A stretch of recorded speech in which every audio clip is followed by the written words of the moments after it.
안녕하세요. 반갑습니다. 오늘 이것이 진짜 토지 개발이다. 1이고 2가 있는데 오늘은 1입니다.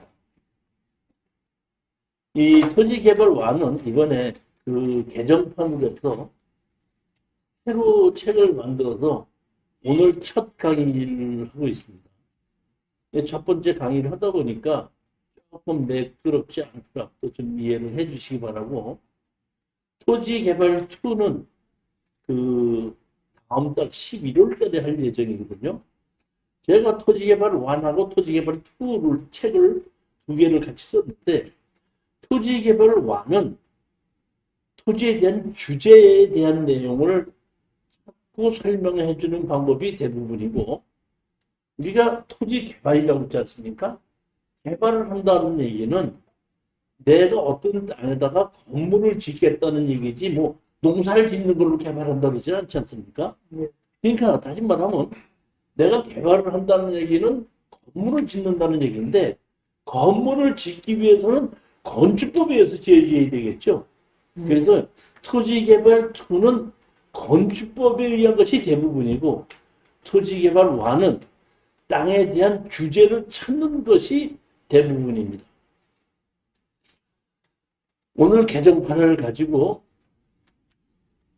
처음 강의를 하는데 한번 열심히 한번 해보도록 하겠습니다.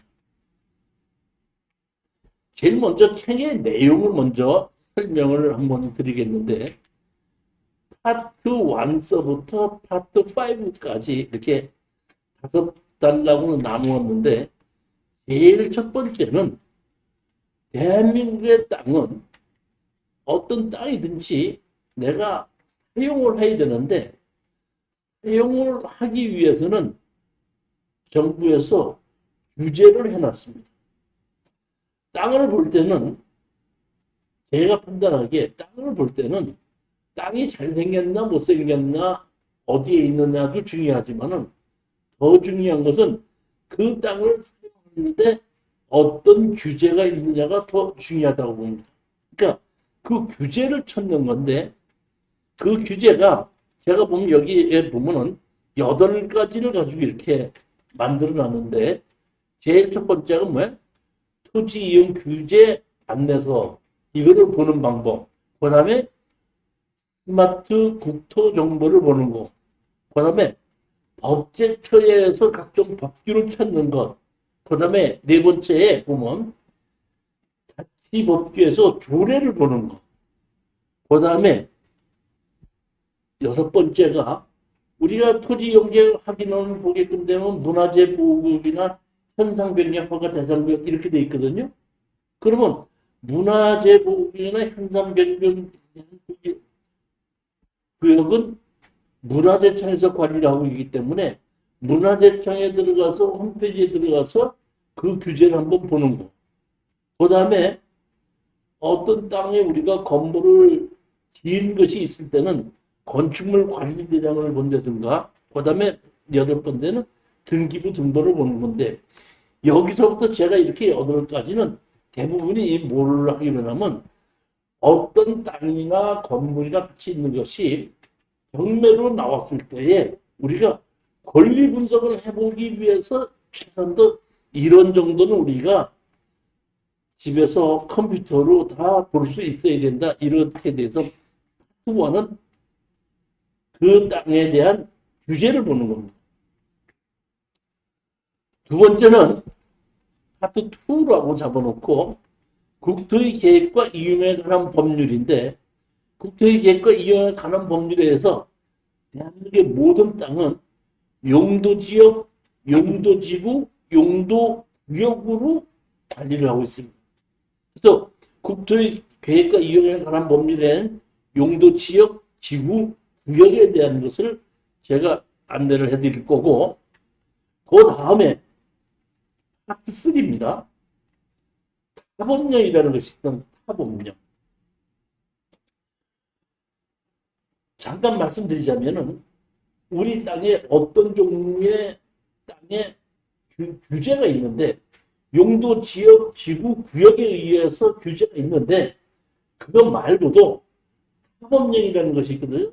타법령이 뭐냐면 내 땅 옆에 내가 계획관리 지역 땅을 갖고 있다 이런 얘기입니다. 그러면 계획관리 지역에서는 어떤 중요한 건물을 얼마큼 지을 수 있다고 돼 있는데 내 옆에 학교가 있든지 군사시설이 있든지 내 옆에 어떤 시설이 있을 때는 그 내 옆에 시설 때문에 내 계획관리 지역에 있는 땅을 내 마음대로 못 쓰게끔 규제를 하는 것이 있거든요. 그러니까 땅 자체에 대한 규제도 있지만 땅 옆에 뭐가 있느냐에 따라서 또 규제를 당하는 것이 있는데 그것이 뭐예요?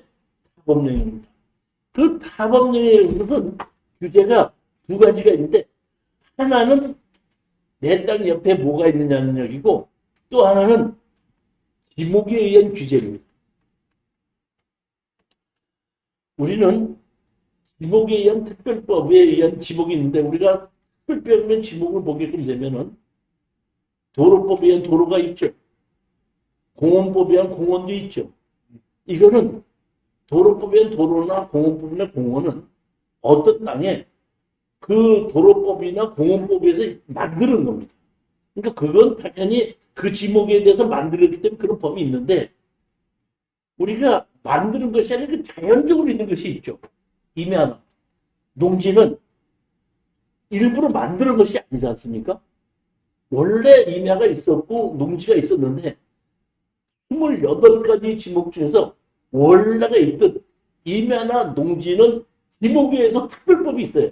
그러니까 지목에 의해서 임야는 산지관리법, 농지는 농지법. 그러니까 농지에 대한 농지법에 대한 따로한 규제가 있고 임야는 임야에 대한 다른 규제가 있다는 얘기입니다. 즉 이 얘기는 뭐냐면 내가 계획관리 지역이 있는데 일반 땅에서 계획관리 지역에서 어떤 종의 건물을 얼마큼 지을 수 있다고 됐는데 농지인 경우에는 계획관리 지역에 있는 걸 건물을 지을 수 있지만은 농지법에 의한 농지 전용 허가를 또 받아야 된다는 거예요. 계획관리 지역인데 임야인데 계획관리 지역이 있을 수 있죠. 그러면 그 임야인데 계획관리 지역인데 거기다 집을 짓기 위해서는 산지 전용허가를 또 받아야 된다는 거예요.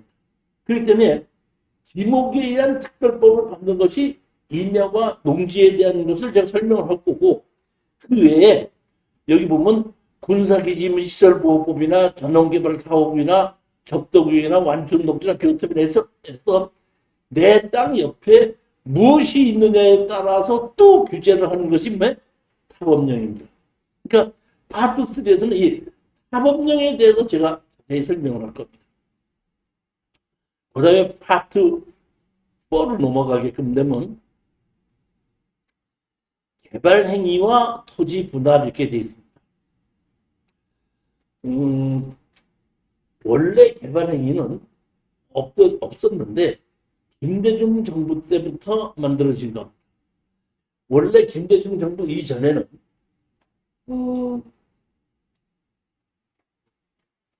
도시지역은 도시계획법과 비도시지역은 국토위원관리법이 있어서 법 자체가 도시지역과 비도시지역 법 자체가 따로따로 있었는데 이때 김대중 정부에서 도시지역과 비도시지역을 합치면서 국토의 계획과 이용에 관한 법률을 만들었고 그 국토의 계획과 이용에 관한 법률에 의해서 개발행위 허가를 받게끔 되어 있습니다.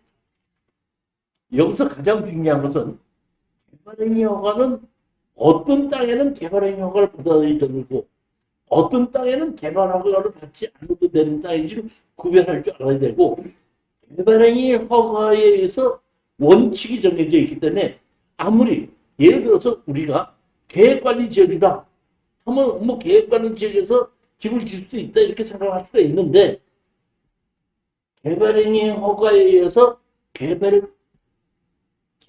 지역이라고도 개발을 못하는 땅이 있을 수도 있습니다. 그러니까 이 개발행위 허가를 만들어냈는데 개발행위 허가는 김대중 정부 때 난개발을 방지하기 위해서 만드는 겁니다. 그러니까 개발행위 허가의 원칙이 무엇인가 그거에 대한 것이 설명을 할 거고 파트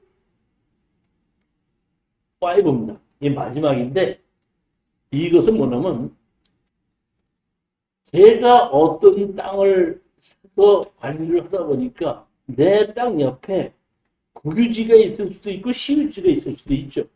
우리가 시유지가 내 옆에 있고 국유지가 내 옆에 있는데 내가 내 땅 옆에 있는 시유지나 국유지를 어떤 때는 점유 허가를 받을 수 있고 어떤 때는 불화를 받을 수도 있다 이런 얘기입니다. 그러면 어떤 때는 불화를 받고 어떤 때는 점유 허가를 받아서 내 땅의 값어치를 높일 수 있는 것이 어떻게 되느냐, 그 법이 어디에 있느냐, 이것을 파트 5에서 설명하기 때문에 제가 이 10월 한 달 동안에 4번이거든요. 4번에 걸쳐서 이 파트 5까지로 된다 쭉 나누어서 설명을 할 예정입니다. 매주 월요일날 7시부터 9시 반까지, 화요일날 3시부터 5시 반까지 하는데 이번 주는 월요일날이 개천절에서 쉬는 날이다 보니까 화요일날 3시에도 하고 7시에도 하고 다음 주도 또 10월 9일이 한글날이죠. 네. 그래서 또 그렇기 때문에 다음 주 화요일날도 3시 하고 7시 하는데 원래 그 화요일날 3시 하는 걸 동영상으로 찍는데 월요일날 강의가 없는 날은 저녁 7시 하는 걸 동영상으로 찍어서 하루 다음에 편집을 해서 올리고 있습니다. 그러니까 오늘 강의를 못 들으신다고 하더라도 그 동영상 편집하는 걸 가지고 계속 한번 들으시면도 가능하다 이런 얘기.